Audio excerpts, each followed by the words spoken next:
ધર્મસ્ય ફલમિચ્છન્તિ ધર્મમ નેચ્છન્તિ માનવા ફલમ પાપસ્ય નેચ્છન્તિ પાપમ કુર્વન્તિ સાધરા. આનંદકારી અને કરણાનંદ વાત્સલ્ય વસાવનારા તારક તીર્થંકર પરમાત્મા આ મંગલ શ્લોકની અંદર અનાદિકાળથી ભવ ભ્રમણ કરેલા જીવોની બે નબળી કડી એની મહત્વપૂર્ણ વાત કરે છે. જીતુભાઈ, પહેલી નબળી કડી કઈ તો કે ધર્મના ફળ તરીકે મળતું સુખ, સગવડ, સલામતી બધું જીવને જોઈએ છે, પણ ધર્મ કરવો ગમતો નથી. અને નંબર 2, પાપના ફળ તરીકે મળતું દુઃખ હોય, દર્દ હોય, દરિદ્રતા હોય, દુર્ભાગ્ય હોય કે દુર્ગતિ હોય એ બિલકુલ જોઈએ નહીં. અને છતાં પાપ તો કે રાચી માચીને કરવા.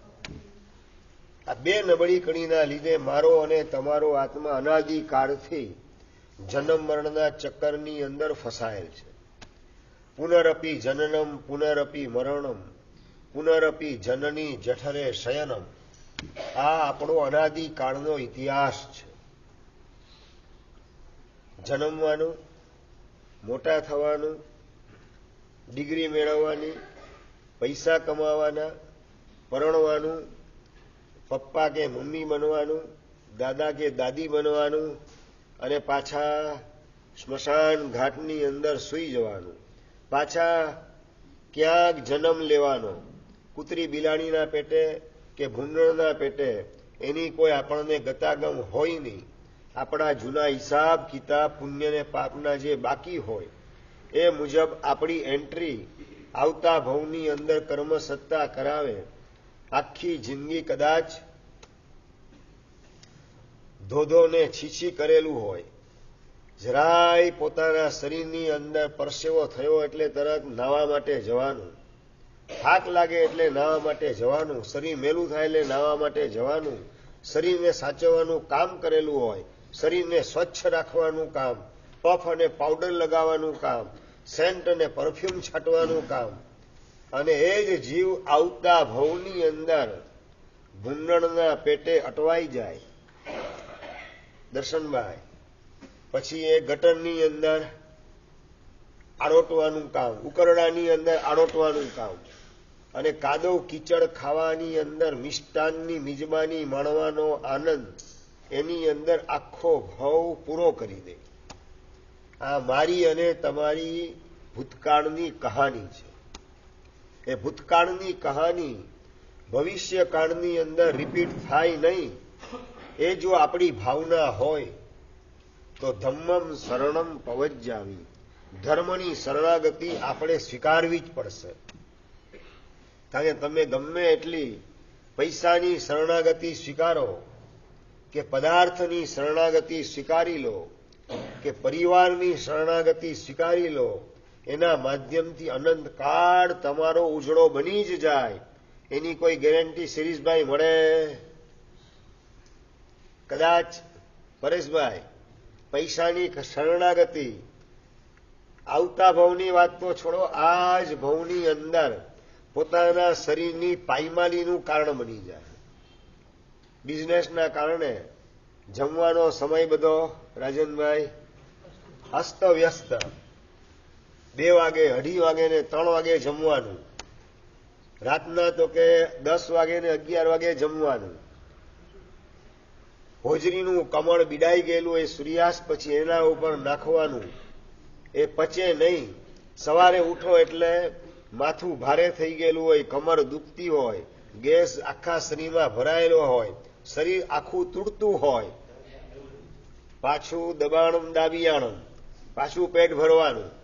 અને એ જ સાયકલ પૈસા કમાવાની આંધળી દોટની અંદર શરીરની પણ આ ભાવમાં પાયમાલી, શરીરની સામું જોયા વગર માત્ર how to make money, how to make more money, how to make instant money, આ જ લેશિયાની અંદર પોતાના શરીરની પણ પડેલી ન હોય.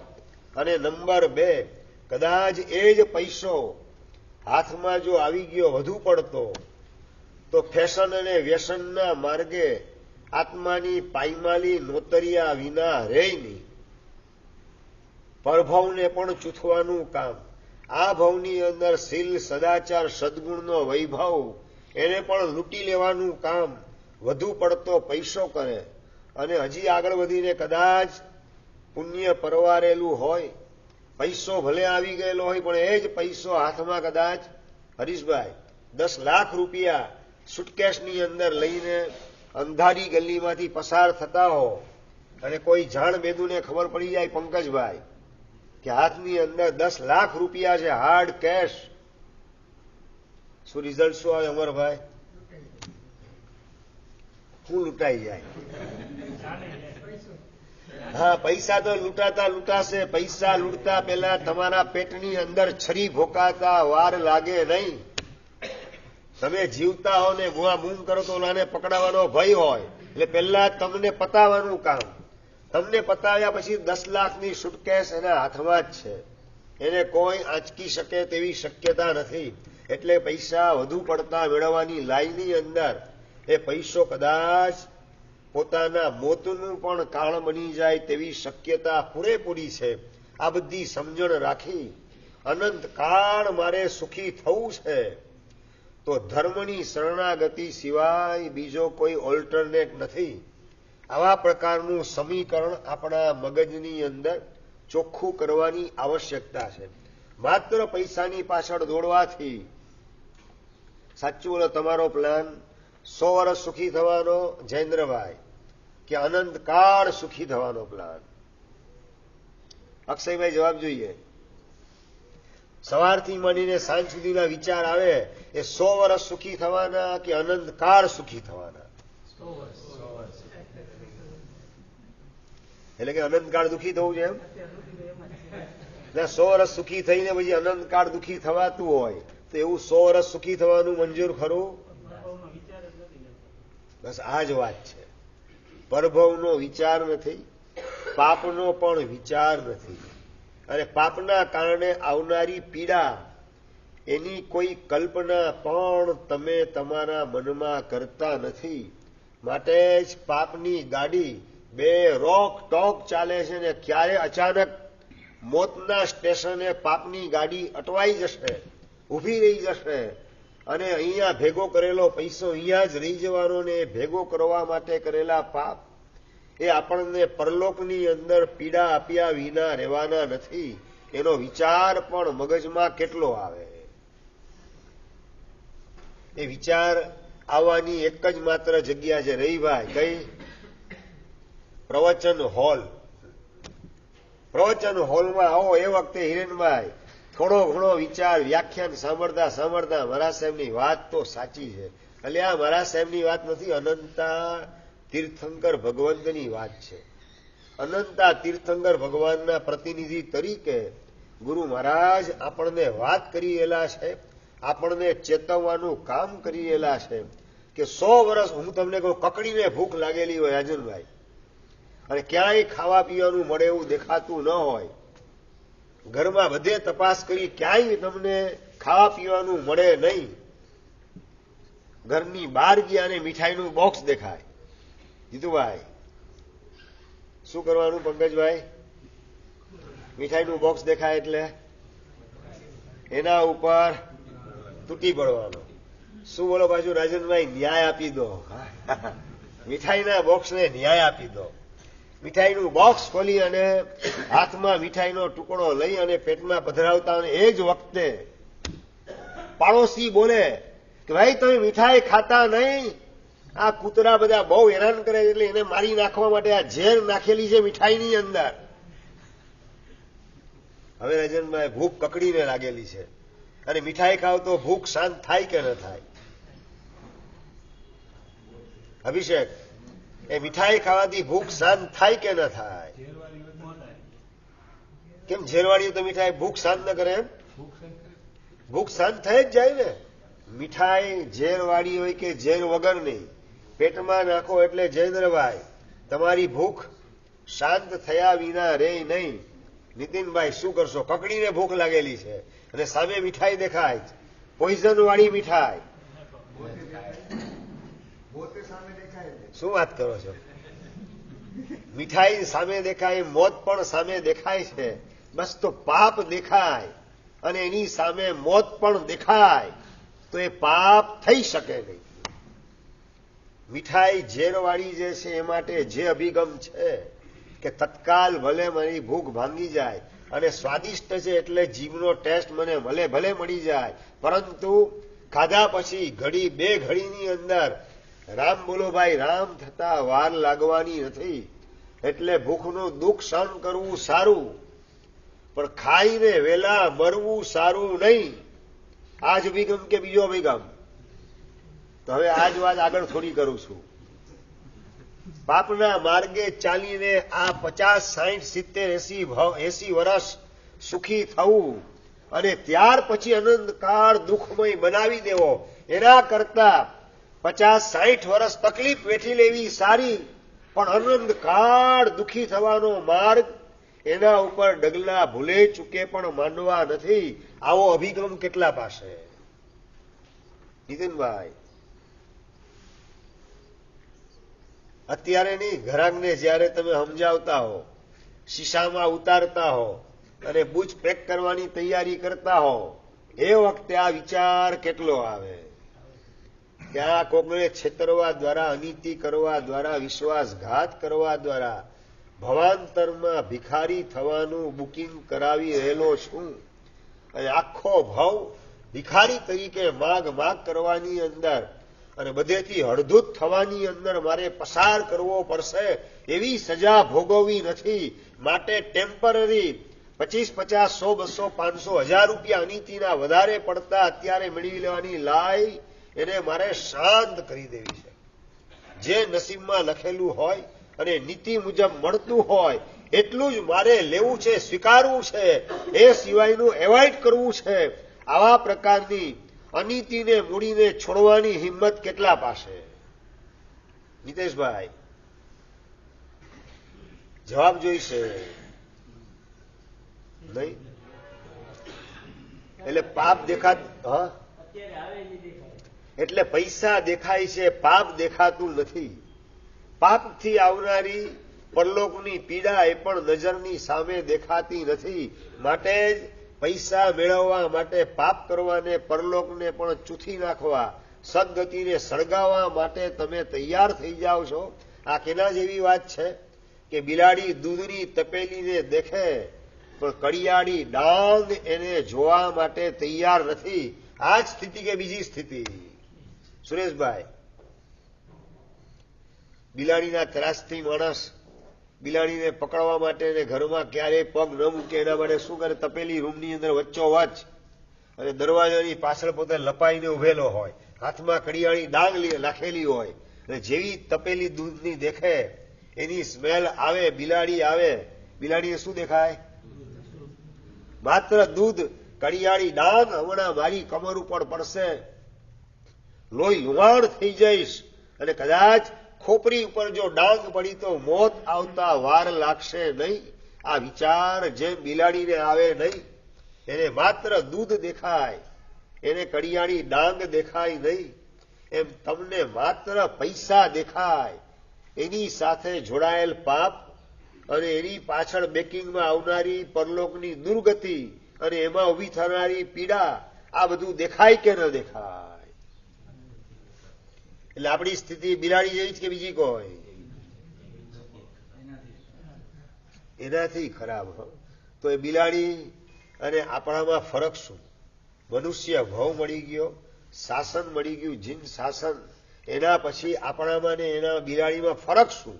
વાત મારે આટલી કરવી છે. પ્રશ્ન એ પૂછવો છે. ગ્રાહક માલ લઈને આવે છે, દુકાનના માણસો સમજાવી માલની કિંમત બતાવી અને ગ્રાહકને માલ સેલ્સમેનશીપ એવી કરે છે દુકાનના માણસો જેના કારણે ગ્રાહક માલ લેવા તૈયાર થઈ ગયો. આ સત્ય ઘટના, અંજારમાં બનેલી ઘટના તમને કહું છું. માલ લેવા તૈયાર થઈ ગયો બધું અને નક્કી કરેલો માલ લઈ અને બિલ ફડાવવા માટે તૈયાર થઈ ગયો ગ્રાહક. ગ્રાહક માટે બિલ બનાવવાનું કામ પણ દુકાનનો માણસ કરે છે. માણસ બિલ બનાવી માલ આપી ઘરાકને કે શેઠ પાસે હવે રકમ તમે ચૂકવીને માલ લઈ જાઓ.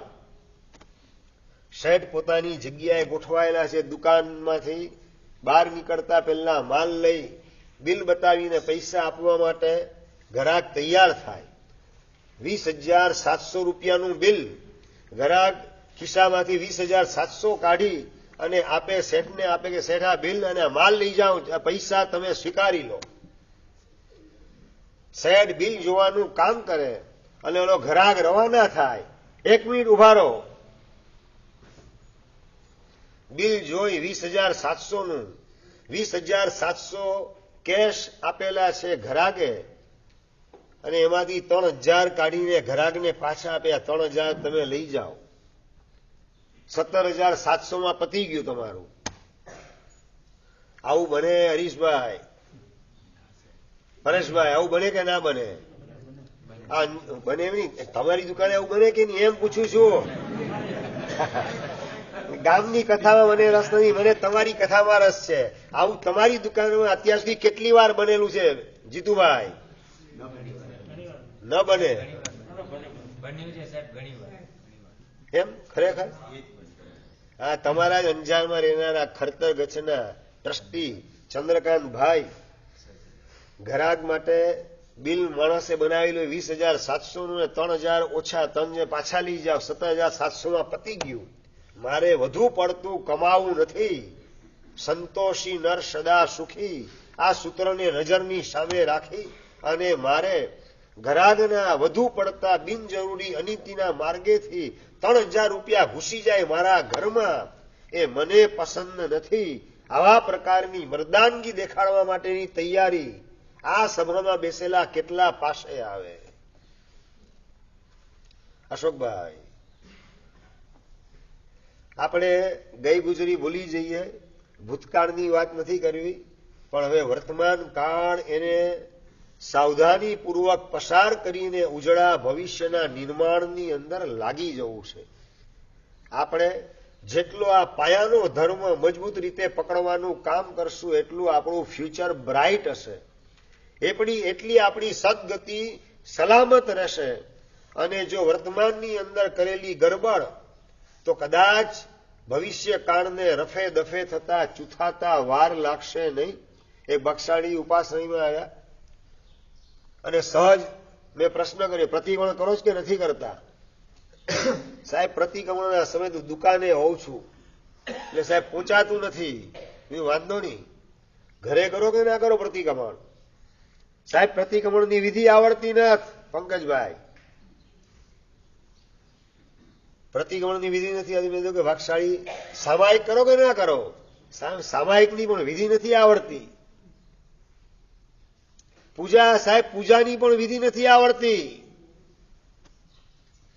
અને મોઢું જોઈને મને થયું, પ્રમોદભાઈ,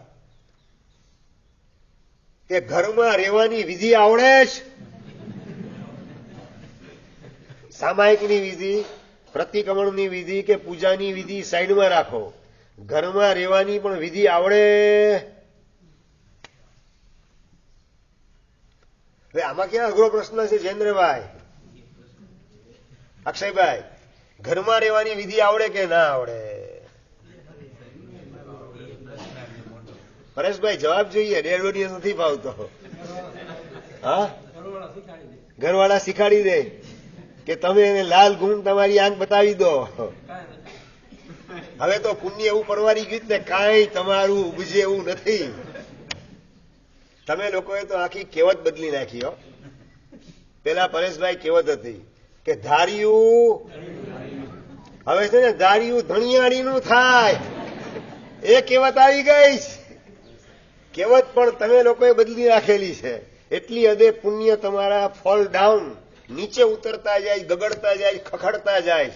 એની કોઈ નોંધ પણ લેવાતી નથી કે શેના કારણે મારું પુણ્ય આટલી હદે ખખડી ગયું, નીચે ઉતરી ગયું.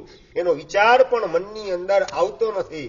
ચાલો દેરાસરમાં ઉપાસનીમાં શું વિધિ કરવાની, સ્થાનકમાં વિધિ શું કરવાની, એ તમને આવડે કે ના આવડે એની વાત સાઈડમાં રાખીએ. જ્યાં 24 કલાક રહો છો એ ઘરની અંદર રહેવાની વિધિ આવડે કે ના આવડે? ઘરમાં મા બાપની સામે મોટા અવાજે બોલાય નહીં. આ વિધિ સાચવતા આવડે કે ના આવડે. મોટા ભાઈ હોય, પિતાની ગેરહાજરીમાં પિતા તુલ્ય સમજી અને મારે એનાથી કશું છુપાવવું નથી, એમને સમર્પિત રહી અને એમનું ગૌરવ વધે, એમને સંતોષ થાય, મારા જીવનથી એ રીતે મારે જીવન જીવવું છે, આવી પણ માનસિકતા ખરી કે નહીં? ભાઈ ઘરમાં જીવન જીવવાની વિધિ પૂછું છું. દેરાસરમાં, ઉપાશ્રયમાં કે સ્થાનકમાં કે આંબેડ શાળામાં કઈ રીતે જીવવું એની વિધિ નથી પૂછતો, પણ ઘરમાં કઈ રીતે રહેવું એની વિધિ આવડે કે ના આવડે? આ ઘરે ઘરે પ્રોબ્લેમ ઉભા થાય છે બધાના મૂળની અંદર. નાના પાસે વિનયનો અભાવ અને મોટા હોય તો મોટા પાસે વિવેકનો અભાવ. વિવેકનો અભાવ સમજાઈ ગયું ને? દીકરી જે છે એનું દર્શન વહુની અંદર કરતા સાસુને આવડે તો સાસુ પાસે વિવેક દ્રષ્ટિ આવી કહેવાય. આ સાસુ નથી, બા છે, મારી માં છે. એ માના દર્શન કરતા આવડે તો વહુના જીવનમાં વિનય આવ્યા વિના રે નહીં. પણ ઉપરના સ્તરે વિવેક દ્રષ્ટિ ગુમાવેલી હોય, નીચેના સ્તરે વિનય દ્રષ્ટિ પણ ખતમ થયેલી હોય. નંબર 2, નીચલા સ્તરે સહનશીલતાનો પણ અભાવ હોય અને ઉપરના સ્તરે સ્વાર્થ વૃત્તિ ગોઠવાયેલી હોય તો સંઘર્ષ પેદા ન થાય તો આશ્ચર્ય. ઘરમાં વડીલ તરીકે હો તો તમારી પાસે વિવેક દ્રષ્ટિ જોઈશે અને સ્વાર્થનો અભાવ જોઈશે. મારે નાનાને ચૂસવા નથી, એની પાસે જેટલું કામ કઢાવા એટલું કાઢી લઉં, એવા પ્રકારની વૃત્તિ મારે રાખવી નથી. આવા પ્રકારનું વલણ વડીલ પાસે હોય તો વડીલને ઘરમાં રહેતા આવડ્યું કહેવાય. અને નાના પાસે મારે વિનય રાખવો છે, આ માન્યા સાચવવી છે, મર્યાદાનું પાલન કરવું છે અને બીજા નંબરની અંદર સહન કરવાની મારે તૈયારી રાખવી છે.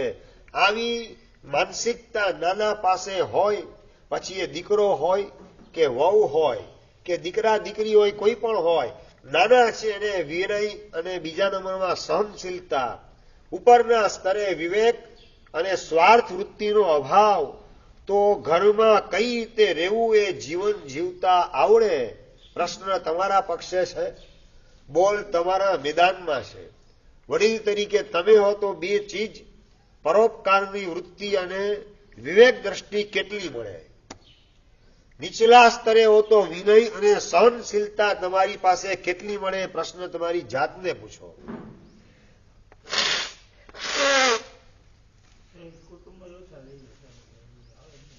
સંયુક્ત કુટુંબ ઓછા થવાનું પણ કારણ શું? આજ કે બીજું કઈ?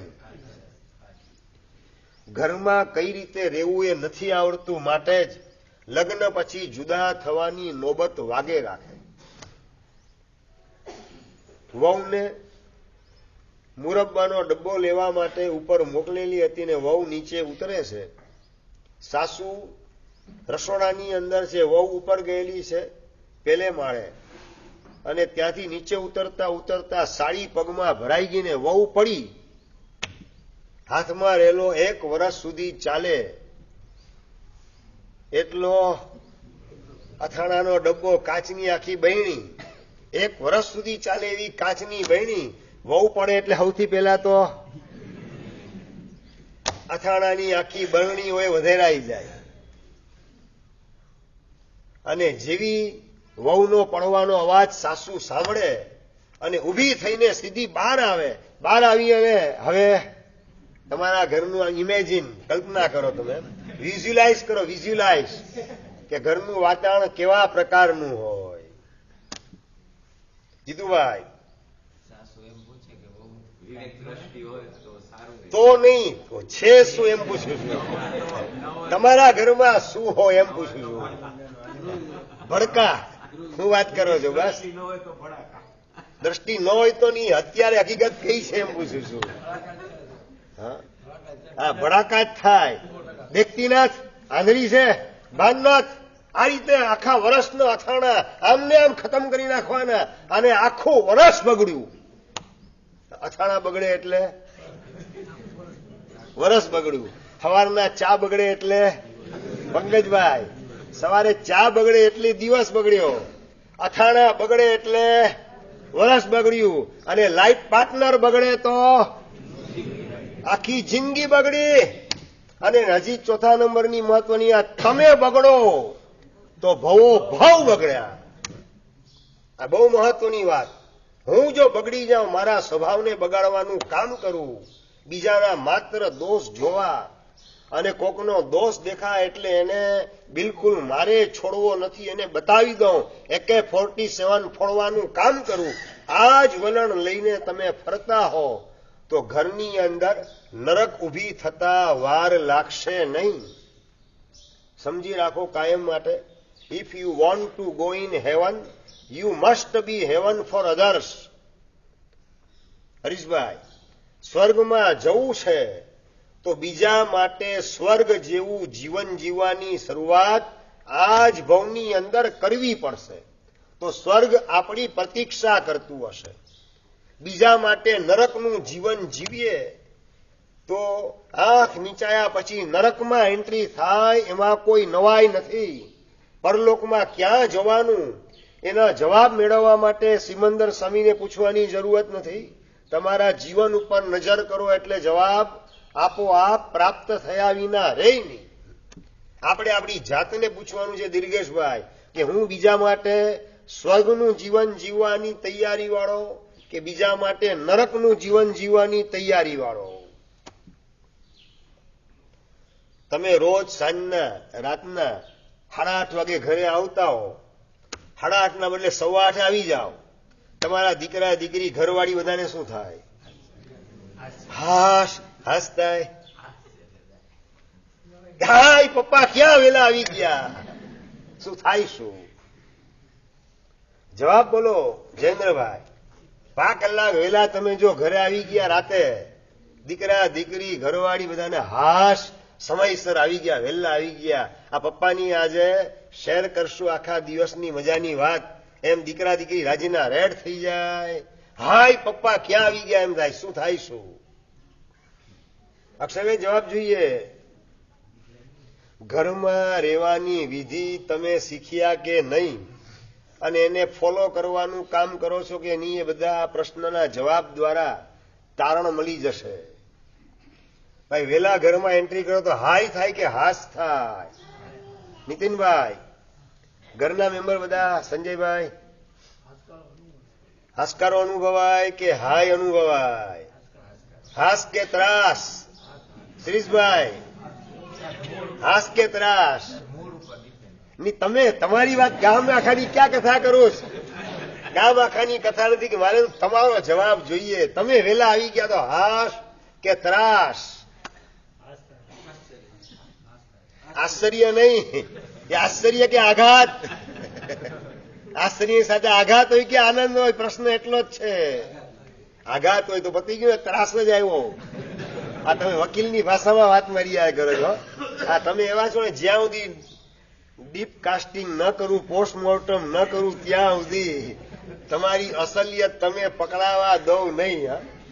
પણ મને છે ને ગુરુ મહારાજે હાથ ગરણે પાણી ગાળી અને પીવડાવીને અહીંયા બેહાડેલો છે. સમજાય જ ને બરાબર?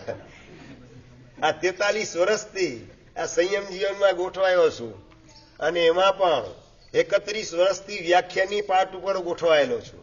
એક બેની 31 વર્ષ થઈ ગયા લાગ લગાટ વ્યાખ્યાની પાઠ ઉપર બેસે.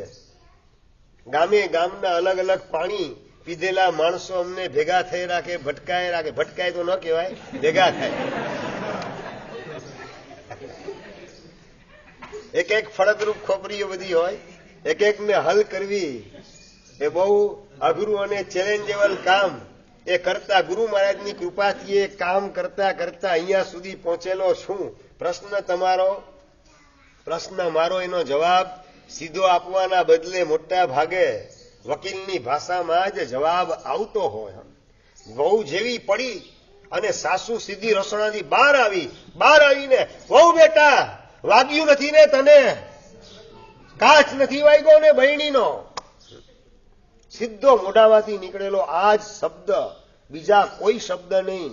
અને અથાણું બગડી ગયું, કદાચ ખલાસ થઈ ગયું બહેણી તૂટવાના કારણે, એમાં કશું બગડતું નથી. તો વહુને કાચ વાગ્યો નથી ને, એને ફ્રેક્ચર વગેરે થયેલું નથી ને, લોહી લુહાણ વહુ થયેલી નથી ને, માથું વધેરાઈ ગયું નથી ને, એની ચિંતા સાસુ માથે હાથ ફેરવવાનું કામ કરે. બેટા વાગ્યું નથી ને કઈ, તને પગમાં કઈ વાગ્યું નથી ને, તકલીફ નથી પડી ને, કાચ નથી વાગ્યું ને, લોહી નથી નીકળ્યું ને, એક સાથે 5-7 પ્રશ્નો સાસુ પૂછવા માંડી. આ પ્રશ્ન ક્યારે થઈ શકે રાજનભાઈ? સાસુ તરીકેનું હૃદય હોય તો કે મા તરીકેનું હૃદય લઈને ગોઠવાયેલ હોય તો? સાસુ તરીકેનું હૃદય હોય તો. એટલે અહીંયા વ્યાખ્યાનમાં સાસુબા વધારે છે કે બા વધારે છે? ભાઈ સાસુબા વધારે કે બા વધારે? બાનું હૈયું કે સાસુબાનું હૈયું? સાસુ સમજી ગયા ને? બોલે વાંકું, જુએ ત્રાસુ, સોનું નહીં પણ કાસુ, એનું નામ સાસુ. સમજાય ગયું ને બરાબર? અને આ જો ઘરે ઘરે ગોઠવાયેલ હોય તો નરકનું નિર્માણ થતા વાર લાગે નહીં.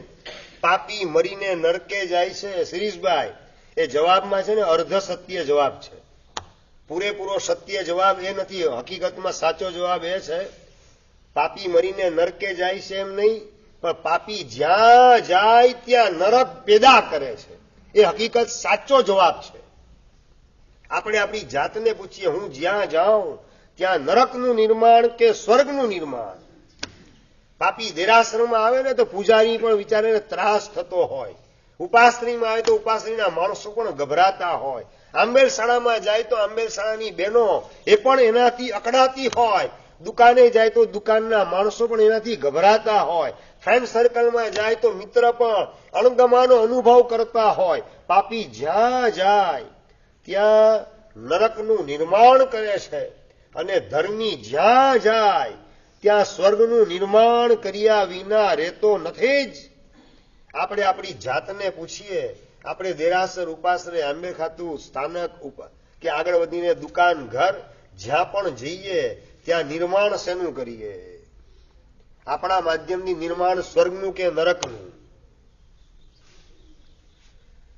જીતુભાઈ જવાબ જોઈશે. કેળવવા ઉપર છે તો મને ખબર છે, પણ કેવો કેળવેલો છે પ્રશ્ન આટલો જ છે. આપણે આપણી જાતને પૂછીએ, જ્યાં જઈએ ધર્મ કરવાની વિધિ કદાચ ન આવડે, સામાયિકની, પ્રતિક્રમણની, પૌષદની કે પૂજાની, તો હજી એટલું વધારે નુકસાન નથી. પણ ઘરમાં રહેવાની વિધિ જો તમને ન આવડતી હોય, દુકાનમાં કઈ રીતે રહેવું એની વિધિ ન આવડતી હોય, તો નુકસાન કલ્પના બહારનું છે. આ જ ભાવ તમારો ડિસ્ટર્બ થઈ જાય, તમારી સમાધિ વેર વિખેર થઈ જાય. સંકલેશની ભઠ્ઠી, સંકલેશની હોળી પેદા થતા વાર લાગે નહીં, અને એ બીજાને બાળે કે ન બાળે, સૌથી પહેલા આપણને બાળવાનું કામ કરશે. મારે દેરાસર ઉપાસણીની વિધિ નહીં, આજે તમને ઘરમાં કઈ રીતે રહેવું એની વિધિ શીખડાવી છે.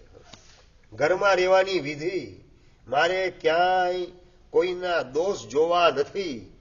વહુની ભૂલ થાય અને સાસુ બસ પકડો, મત જાણે દો. સમજાઈ ગયું વિનીતભાઈ? પકડો એટલે પરેશભાઈ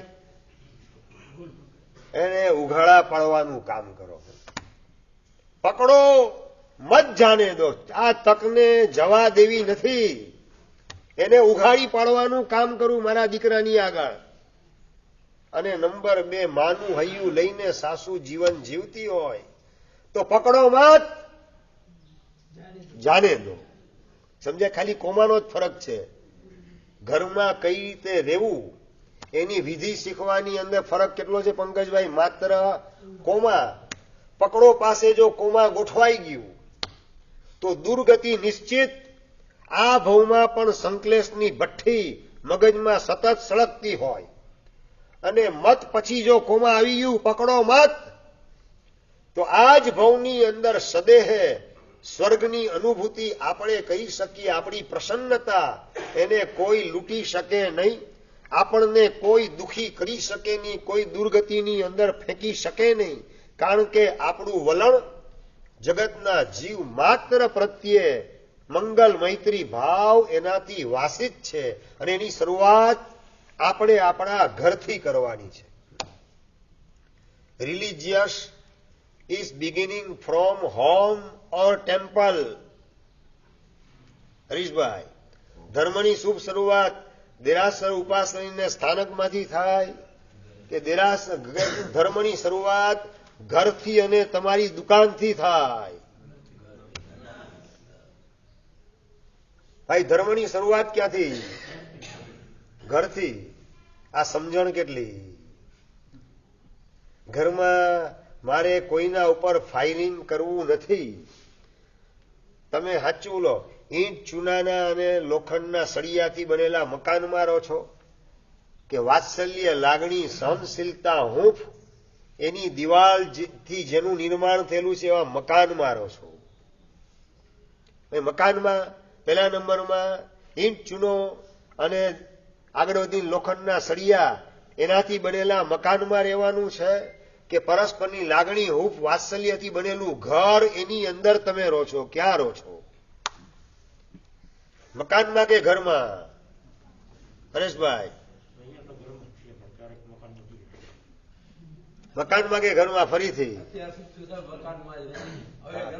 વાઘોરુ દીપડા હોય ને એને પણ મકાનમાં રહેતા આવડે, એને પણ ગુફા હોય છે, મકાનમાં જ રહો છો. હવે ઘરમાં આપણે ગોઠવાવું છે. પરસ્પરની લાગણી, વાત્સલ્ય ને હૂંફ, સ્વાર્થ વૃત્તિ મારે અંદરમાંથી ઘસી નાખવી છે. સાચું, બપોરે જમવા માટે આવો, જેવો ટાઈમ થાય 1 વાગે 1:30 વાગે, કેટલા લગભગ આવવાનું નક્કી જ નથી હોતું. પૈસા કમાવાની લાઈની અંદર ભૂખ પણ મરી જાય ને પછી તમે ઘરે આવો ને પેટમાં નાખો એટલે ખોરાક પણ હજમ થાય નહીં અને રોગ નવા નવા ઉભા થાય, એમાં નવાઈ લાગે નહીં. છતાં જનરલ પ્રશ્ન, ઘરે કેટલા વાગે આવો આશરે પંકજભાઈ? 1:30 વાગે આવો. 1:30 વાગે આવીને તરત કામ શું કરો? જમવાનું, બરાબર ને? અને જમીને પછી ઉભા થઈ જવાનું. ક્યારે આટલા વર્ષો થઈ ગયા, જમતા પહેલા ઘરના વડીલ તરીકે પ્રશ્ન કર્યો, ઘરના બધા જમી લીધું કે બાકી છે? પ્રશ્ન પૂછ્યો શ્રીષભાઈ, ઘરના બધાએ જમી લીધું કે કોઈ બાકી છે? જયેન્દ્રભાઈ, કેટલા થયા? 65. 60. આ એક નામ બોલું છું પણ લાગુ બધાને પડે છે કે આ 60, 65, 70 વર્ષ પસાર થઈ ગયા, આમ પેટમાં જાણે છપ્પનિયાના દુકાળમાંથી જન્મ થયો ને ભાણું દેખાય અને તૂટી પડો. ઘરના કોઈ ખાધું કે ન ખાધું એની યારે આપણને કઈ પડી જ નથી, લેવા દેવા છે જ નહીં. એટલે હોટલમાં જમો જ કે ઘરમાં જમો જ? હોટલમાં જમે ને કોઈને પૂછે નહીં. જીતુભાઈ, હોટલમાં જમતો કોઈને પૂછે? વેઇટરને પૂછે અલ્યા તે ખાધું કે નહીં? ન પૂછે, બિલકુલ નહીં. ઘરમાં ને હોટલમાં ફરક શું એમ પૂછું છું? ભાઈ, ઘરે જમવા અને એક પણ મેમ્બર ઘરનો બાકી નથી ને, પૂછો કે ના પૂછો? જમતા પહેલા સુપાત્ર દાનનો લાભ મળ્યો કે ના મળ્યો? પ્રશ્ન પૂછો કે ના પૂછો? નીતેશભાઈ, એ પૂછો છો? હા, ધન્યવાદ. એ પૂછો છો, ધન્યવાદ. હા, નંબર 2, ઘરના કોઈ મેમ્બર બાકી નથી ને જમવામાં? પૂછો કે ના પૂછો? ઘરના દીકરા દીકરીની જાણે કોઈ પડેલી જ નથી, એ રીતે તમારી લાઈફ સ્ટાઇલ ગોઠવાયેલી છે. દીકરો કે દીકરી રિસાઈ ગયેલો હોય અને રૂમમાં, બેડરૂમમાં ભરાઈ ગયેલો હોય, મારે જમવું નથી, તોફાને ચડેલો હોય, રિસાઈ ગયેલો હોય અને મમ્મી જે સમજાવવા જાય તો સમજવા તૈયાર ન હોય, પપ્પા ઘરે આવે ત્યાં પપ્પાને પૂછવામાં રસ ન હોય, દીકરાની હાલત થાય શું? એ સુસાઇડના માર્ગે જવાનો વિચાર કરે, બીજો વિચાર કરે. જેની ઘરમાં કોઈ વેલ્યુ ન હોય એવી વ્યક્તિ ઘરની અંદર જીવે કઈ રીતે, એનો વિચાર વડીલ તરીકે તમારા મનમાં કેટલો આવે? અને કોઈ રિસાઈ ગયેલો હોય તો પેલા એને મનાવી, સમજાવી, ફોસલાવી, મારી બાજુમાં બેસાડી અને એની સાથે મારે જમવું છે, આવા પ્રકારની માનસિકતા ખરી? હજી બીજો પ્રશ્ન પૂછી લો, આ બધું જમવાનું ઘરમાં બધા સાથે કે અલગ અલગ પોતપોતાના ટાઈમે? પંકજભાઈ, હિરેનભાઈ, બધા પોતપોતાના ટાઈમે. પેલા છે ને ઘરની અંદર આ ધર્મના સંસ્કારો પણ બધા તમારી લાઈફસ્ટાઈલ બદલવાના કારણે બિનજરૂરી પાપ ઘરમાં કેટલા ઘૂસતા જાય. ઘરના વડીલો એ પણ એની ઉપેક્ષા કરતા જાય. ઘરના 5 મેમ્બર હોય, પરેશભાઈ, ચાની તપેલી કેટલી વાર ગેસ ઉપર બને? 5 વાર. 5 મેમ્બર હોય તો 5 વાર ગેસ ઉપર ચાની તપેલી ચડે. એક 7 વાગે, એક 7:15 આવે, એક 7:30 આવે, એક 8 વાગે આવે, એક 9 વાગે ઉઠીને આવે, અને દરેકને પોતપોતાના સમયે ફરીથી ચા નવી બનાવેલી જોઈએ. ઘરની અંદર એવો કોઈ કાયદો ખરો? જેને ચા વાપરવી હોય 8 વાગે નવકારસીનું પચખાણ આવે છે, હાજર થઈ જજો. બાકી એ ઠંડી ચા વાપરી લેજો, અને ગરમ કરી તો તમારી જાતે કરી લેજો. પણ ઘરના સામૂહિક પાપ એ વધશે નહીં. એકી સાથે રસોઈ બનશે, ચા દૂધ વગેરે બનશે. આ પ્રકારનું સ્ટેટમેન્ટ ઘરના વડીલ તરીકે દાદીમાં હોય કે બા ગોઠવાયેલા હોય, આવું સ્ટેટમેન્ટ આપવા તૈયાર કેટલા? શું બોલી શકે એમ નથી? તો ઘરમાંથી રાજીનામું આપી દો. જો દીકરા દીકરીને તમે બોલી શકો એમ ન હો તો એના મા બાપ તરીકે રાજીનામું આપીને અહીંયા ગોઠવાઈ જાઓ. કોઈ માનવા તૈયાર નથી તો એ જગ્યા રહેવાની કિંમત શું? માન ન માન મેં તેરા મહેમાન જેવી સ્થિતિની અંદર ઘરમાં રહી અને મારી જાતનું ડિવેલ્યુશન કરીને જીવન જીવું, એના કરતા તો આગળ બોલો છે.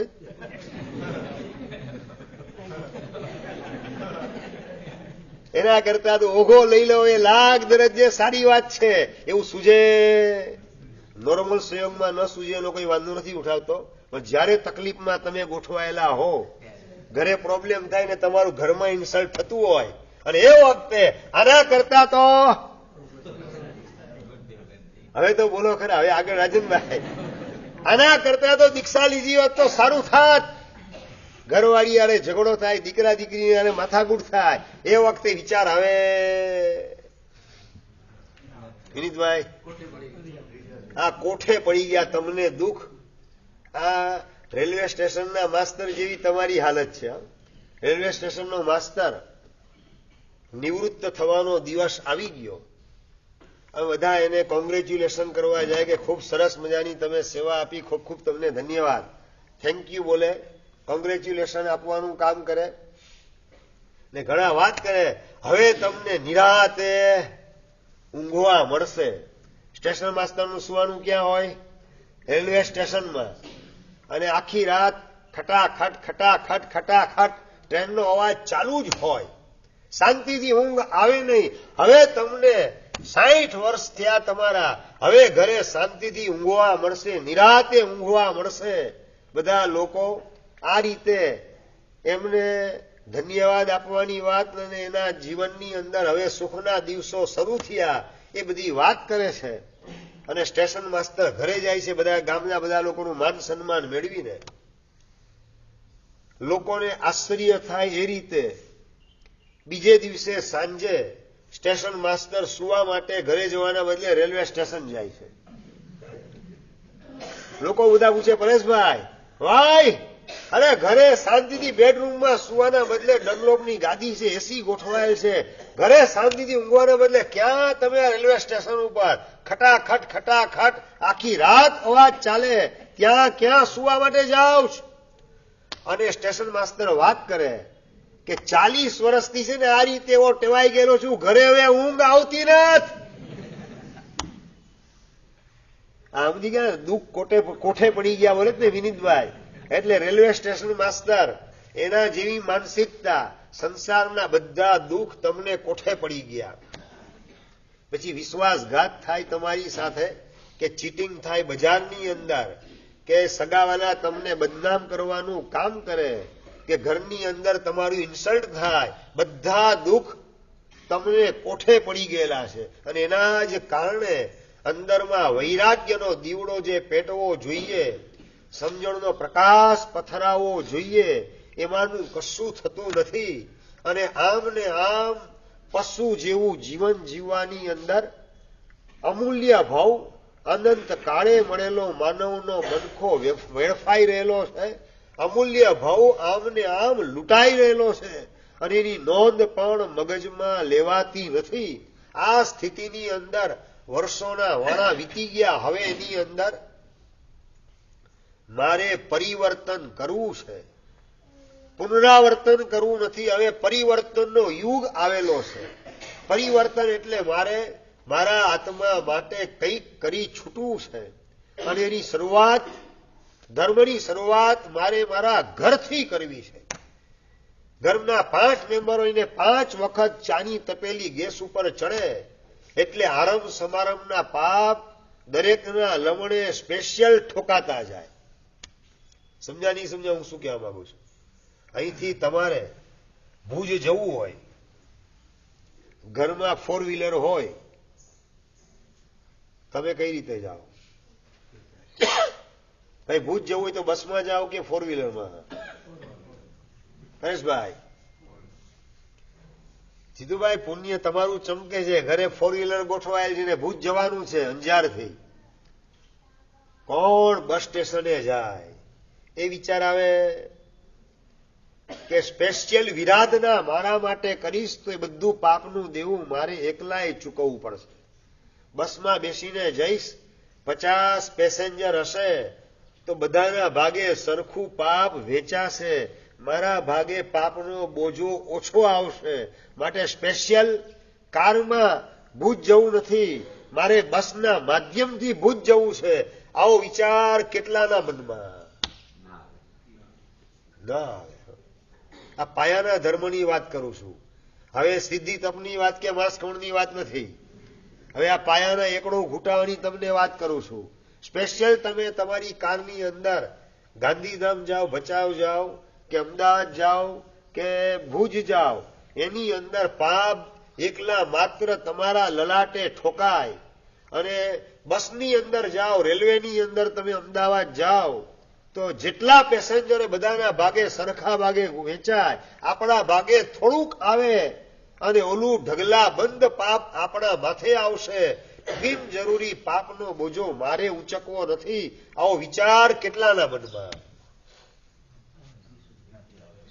ઘરમાં 5 મેમ્બરને 5 વાર ચાની નવી નવી તપેલી ગેસ ઉપર ચડે, એક એકના માથે સ્પેશિયલ પાપનો બોજો કપાળ ઉપર ઠોકાતો જાય અને સામૂહિક 5 મેમ્બર કે 7 મેમ્બરો એક જ વખત ચાની તપેલી ચડે, સમયસર રસોડાની અંદર એન્ટ્રી કરવાની, નૌકારસી વાપરી લેવાની તો પાપ 20% જ આવે.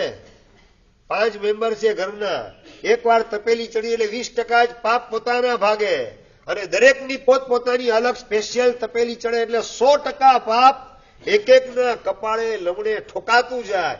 આનો વિચાર મગજમાં કેટલો આવે?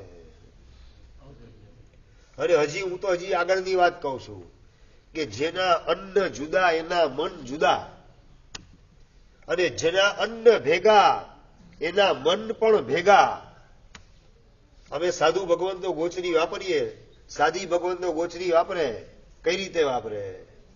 એક 12 વાગે, એક 12:30, એક 1 વાગે ને એક 1:30 વાગે, એક 2 વાગે, એમ?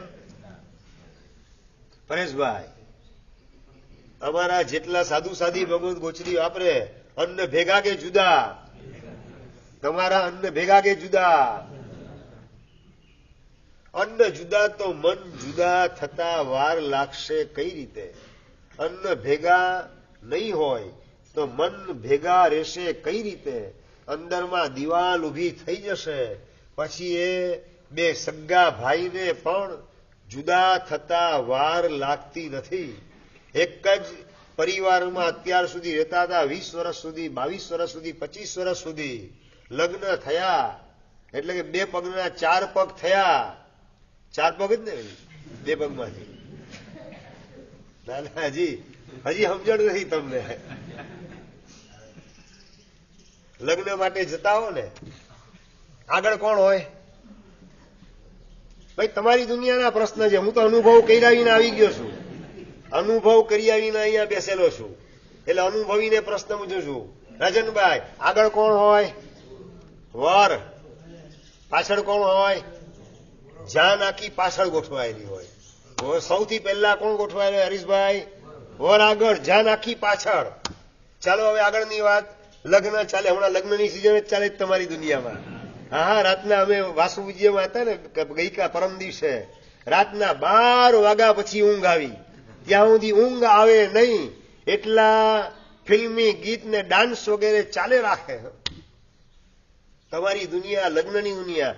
લગ્ન કરી, લગ્ન પતાવી અને રિટર્ન જયારે થતા હોય ત્યારે પહેલા કોણ હોય? જાન. પાછળ પેલા છે ને વરજાન હતું, હવે જાનવર. સમજાયું કે નહીં સમજાયું? પેલા જાન ને પછી વર. શિરીષભાઈ, હવે જાનવર બનીને જે પાછો આવે, હવે એનું જીવન કેવું હોય? હવે એની ચર્ચા કેટલી મારે કરવી અહીંયા બેસીને. પછી જીવન એ જ દિશામાં. જાનવરનું જીવન જીવવું નથી. આપણે માણસના ખોડીએ મહામાનવનું જીવન જીવવાની શરૂઆત કરવી છે. એટલે ધર્મ, પાયાનો ધર્મ આપણા જીવનની અંદર ગોઠવવો છે. આવતીકાલે વિમલના દાદા એની આવી રહેલી વરસગાંઠ અને વરસગાંઠના મંગલ પ્રસંગે બસ આ દાદાને દેરાસરમાંથી મારા દિલમાં બેસાડવા છે. દેવાલયમાં બિરાજમાન પરમાત્મા એ દેહાલયની અંદર ગોઠવાશે ત્યારે આપણો ઉદ્ધાર થયા વિના રહેશે નહીં. અને મંદિરમાં ગોઠવાયેલા પરમાત્મા એને મારા મન મંદિરની અંદર વહેલી તકે પ્રતિષ્ઠિત કરવા છે. એના માટે પ્રભુનો માર્ગ સમજવો છે. એના માટે પ્રભુની વાણી ગુરુ મુખે સાંભળવી છે. અને સાંભળ્યા પછી એનો સ્વીકાર કરી સમજીને અમલ કરવાની અંદર વિલંબ કરવો નથી. ને એ રીતે મારે પ્રભુના દિલની અંદર મારું સ્થાન ઊંચકવું છે. એની અંદર ક્યાંય ગરબડ થઈ ન જાય એની મારે પૂરેપૂરી તકેદારી રાખવી છે. અને તમારી એનિવર્સરી આવે ત્યારે તો કેટલા ખુશખુશાલો છો. લગ્નની એનિવર્સરી હોય ત્યારે કેટલા પ્લાન તમારા પહેલેથી બનતા હોય. હજી મહિનાની વાર હોય અશોકભાઈ, અને આજથી એના મનોરથ શરૂ થવા માંડે. આ પરમાત્માની વરસગાંઠ આવે છે, ધજા પ્રસંગ આવી રહેલો છે, એના મનોરથો કેટલા. એનો એક ભવ્ય મનોરથ સંઘના ટ્રસ્ટી તરીકે ગોઠવાયેલા ધીરુભાઈ, નીતિનભાઈ, આ બધાના અંતરમાં ઉજળો ભાવ જાગ્યો કે આ ચોમાસાની અંદર એક બે નહીં 7 સંઘ એને ભેગા થઈને આરાધના કરેલી છે. દરેકે દરેક પ્રસંગે 7 સંઘ ભેગા રહી હાથથી હાથ મિલાવી, ખભાથી ખભા મિલાવી અને હૈયાથી હૈયા મિલાવી અને 4 મહિના આરાધનામાં ગોઠવાયા. પછી વ્યાખ્યાન સાંભળવાનું હોય કે સિદ્ધિ તપ કરવાનો હોય કે સિદ્ધિ તપના બહુમાન પ્રસંગની ઉછામણી બોલવાની હોય કે નવપદની આરાધના કે દિવાળીનો છઠ કરવાનો હોય કે વર્ધમાન તપના પાયા નાખવાના હોય કે શિબિરની અંદર જોડાવાનું હોય, બધાએ ભેગા થઈ 7 સંઘના સભ્યોએ જે લાભ લીધેલો છે અને એક અપૂર્વ એકતાના દર્શન અનેકતાની વચ્ચે પણ કરાવેલા છે જગતને. બસ એ જ ચિત્ર કાયમ માટે જીવતું જાગતું રહે એવી ભવ્ય ભાવના શિરીષભાઈ અને હરીશભાઈ વગેરે નયા અંજાર સંઘના ટ્રસ્ટીઓ એમણે પણ પોતાના ઉદ્ગાર વ્યક્ત કર્યા કે સાહેબ હવેથી દર વર્ષે પર્યુષણ પછીનો વરઘોડો 7 સંઘ એનો ભેગો નીકળે એ માટે અમે મહેનત કરશું.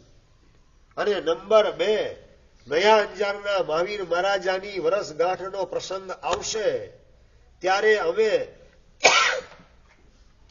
અત્યાર સુધી માત્ર દેરાવાસી પૂરતું જ જમણવાર રાખતા હતા, એના બદલે 7 સંઘ એની સામૂહિક નવકારસીનું ભવ્ય આયોજન કરશું. જેના અન્ન જુદા એના મન જુદા. હમણાં જ વાત કરી હતી, જેના અન્ન ભેગા એના મન પણ ભેગા.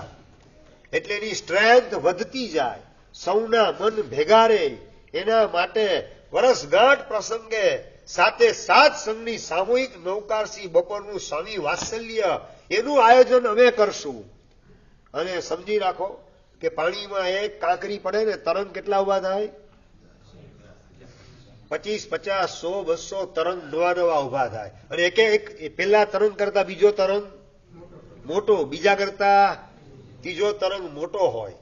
એમ શ્રીશભાઈ, હરીશભાઈ વગેરે નયા અંજાર સંઘના ટ્રસ્ટીઓ એમના અંતરમાં જાગેલા ભવ્ય ભાવો અમરભાઈ ને, વિશાલભાઈ ને, બધા હિરલભાઈ ને, અને એની અંદર આ ચંપકનગર સંઘના ધીરુભાઈ અને નીતિનભાઈ એમના અંતરમાં પણ વિશેષ પ્રકારનો ભાવનો ઉછાળો આવ્યો કે સાહેબ અમે દર વર્ષે ધજાના પ્રસંગે દેરાવાસી પૂરતું અમે સ્વામી વાત્સલ્ય રાખતા હતા, એના બદલે આવતીકાલે સાતેય સંઘ અંજારના સમસ્ત જૈનો એના માટે બપોરે નવકારસિંહનું સાદરિક ભક્તિનું આયોજન કરીએ છીએ.